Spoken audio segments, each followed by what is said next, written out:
The CB gets expelled for plagiarizing art. Tantrum ensues, demands her tuition, upwards of 20k, likely more, back from me. College-wide email is sent as a refresher on plagiarism rules. Did you report me to Mr. Such and Such? Frick off, I gave you back money this morning. Just tell them you lied and I'll delete my account. Respond to me. You owe me my tuition back. You're ruining my freaking life. You're lucky I don't tell them you stole my art. Just say you faked this whole thing and we can just go back to being friends, okay? Hi, are your shoes still available? Hello, yes they are. What size? 9. You think they'd fit a 10? I normally wear a 10 and they didn't fit me, so no. I'll take them for 20 if you give me the receipt so I can change them to a 10. Yeah, 20 isn't enough, sorry. They're unused and they cost 90 new, so I think 50 is more than fair. And I don't have the receipt. If I had, I'd get the refund myself, obviously. But it's been a while, so they wouldn't take them anyway, I'd assume. Could maybe you give me the shoes for the $20 without the receipt then? I'm sure I can make them work. No, sorry, the price is fixed, and I'm sure I can sell them for 50. Just wouldn't make sense to sell them for less than I could get. But you didn't pay. Ad said it was a present you got. $20 is pure profit. It's scammy to sell for too much. Why? Are they worth that much? And I don't need them. But you got them for free. Why do you need to make $50 by them? Because I can. You just want to buy them and sell them at a profit or try to get a refund without a receipt, Lamau. Don't try to act like I'm being shady just because I sell something for a fair price. Hey, anyone interested to share their pictures of The Rock for a YouTube music video in exchange for social exposure? How many exposures is Rent these days? Wait, like the Rock the celebrity? Or just some famous rock in this town these people are... I'm confused. Hello, I really wanted a logo with fairy in it. Hello, that would be $100 US. Why is the price so much? I thought it would be something like 10 or 20. I'ma help you by getting someone else to buy it. And you could sponsor me. I could get you like a lot of customers, cause I knows people who want one. And by the way, I am rich. It's just that $100 for a logo is too bad, okay? I'm rich. Hi, is it still available? Yes, it is. The thing, by the way, is a 2017 MacBook Air for $800. Can I please have it for $90? No, I live very close. Are you serious? $90 for an $800 MacBook? Okay then, how low can I have it for? I'm asking $800. If you want to make an offer, make a serious one.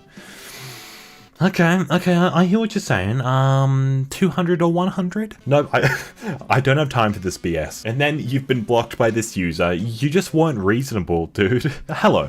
To offer a little context, I'm 22, female, and a 2018 college grad working a pretty junior position in the university's student finance department. The department's pretty small, about a dozen people including myself. My job is comprised of pretty menial tasks. Data entry, responding to query emails, that sort of thing. Special enough to have my own desk, but only a small step above coffee order taking intern. And by God, the way this CB has treated me since I started in the job in September, you'd think I was the unpaid intern. Right, so the CB is a woman, probably in her late 40s, early 50s.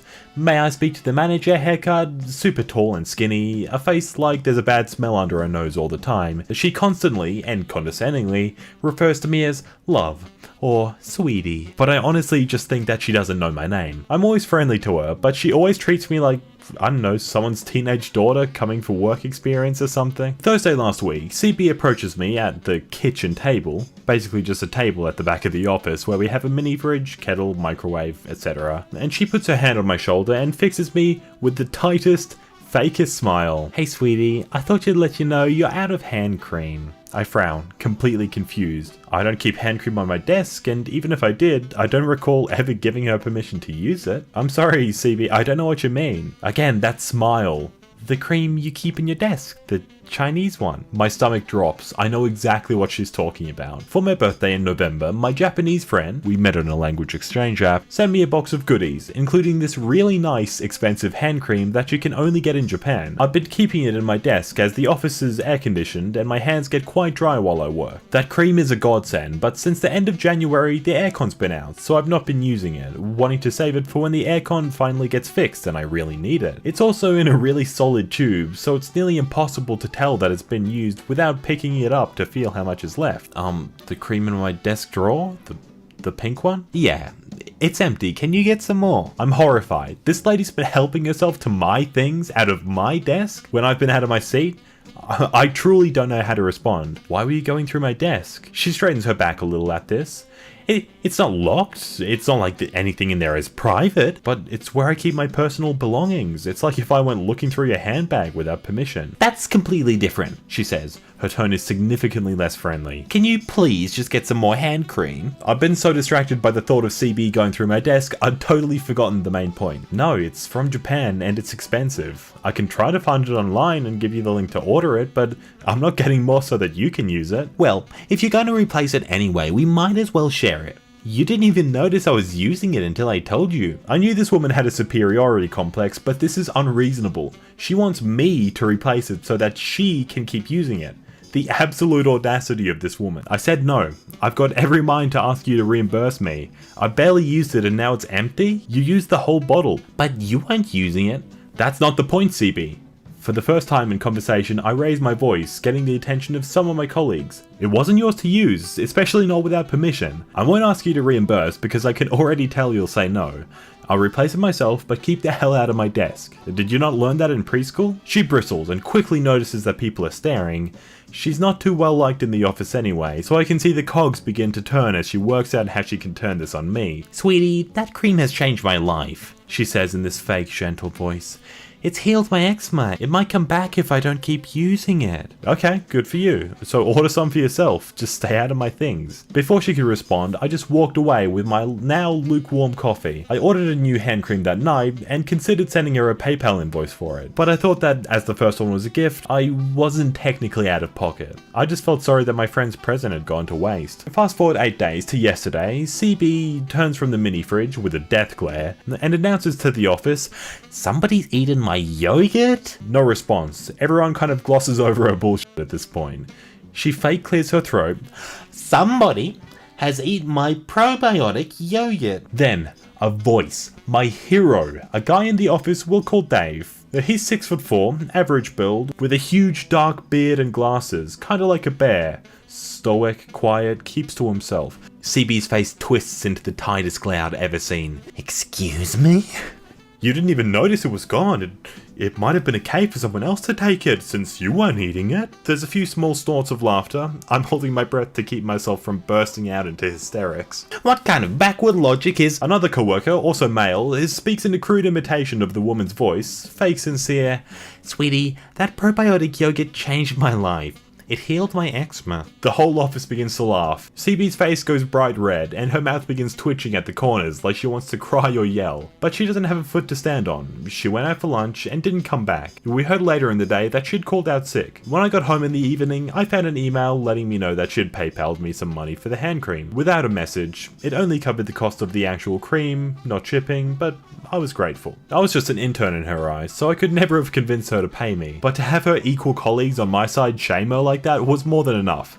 I'm so grateful to them. They can use my hand cream anytime they like. Hello, I see your ads about your Pokemon cards. Hi, are you interested in buying it? Yes, I want, but I have not got money. Will you give for free? I want now. Come to my house and please give me cards. Give me now, please, please, please. I like your Pikachu card. I only want that even. My address is blah, blah, blah, blah, blah. Please give free. I never got a card and all my friend won't even give me their cards.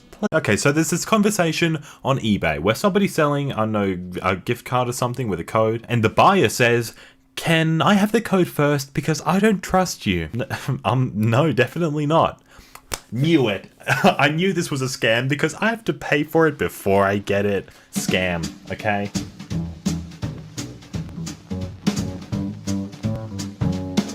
Hello guys, welcome back to MK, the best Reddit readings south of the equator, and in this video, hopefully I won't mispronounce too many things. Let's go. I'm an international student who moved into off-campus housing. It's an apartment complex with studio apartments, single tenants, occupied by almost exclusively students at the university a couple of minutes away. The day after I moved in, a guy, a choosing beggar, CB, knocked on the door. Following was this interaction. "Oh, hello," shows me his phone. "Is this your Wi-Fi?" Yes. "Is it fast?" "I guess it's 60 megabits. Oh, alright. Huh? Okay, give me the password." "What? I don't even know your name or who you are." "I'm CB from downstairs." Give me your Wi-Fi password. I'm sorry, no. But my friend used to live here before you and he let me use his Wi-Fi. I'm sorry, I can't. Well, XYZ, previous tenant, moved out like a week ago and I haven't had Wi-Fi.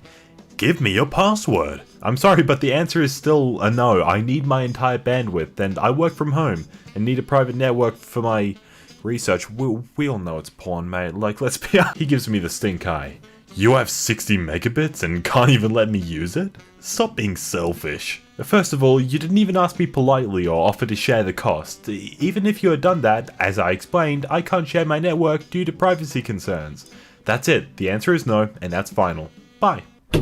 I see him walk away after a few seconds of standing at my door fiddling with his phone. Trying out passwords, maybe? There is no way he could guess, since he had not even asked for my name, let alone my randomly generated password. I had put in a strong password and a Mac ID filter. Basically, I need to approve the device before I can connect even with the password.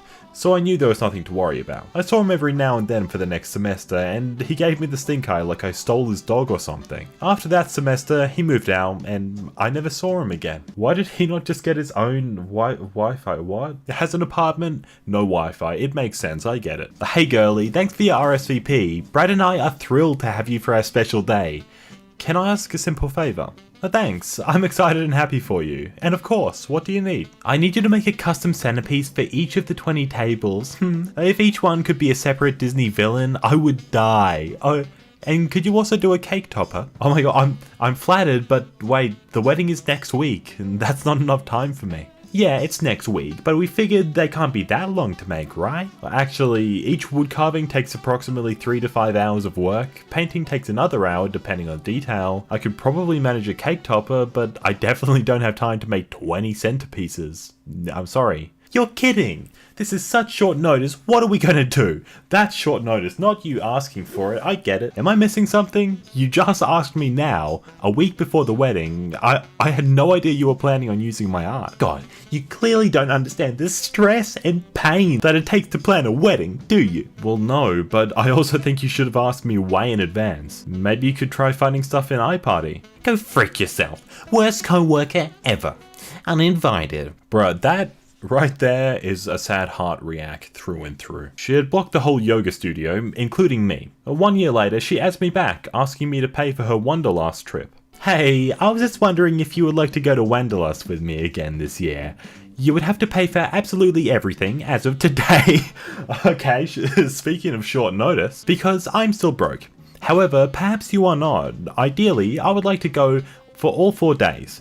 Thursday to Sunday. However, I'm open to suggestions. There are affordable places for us to stay on Airbnb, so maybe you could find a few that look good and Facebook me the links.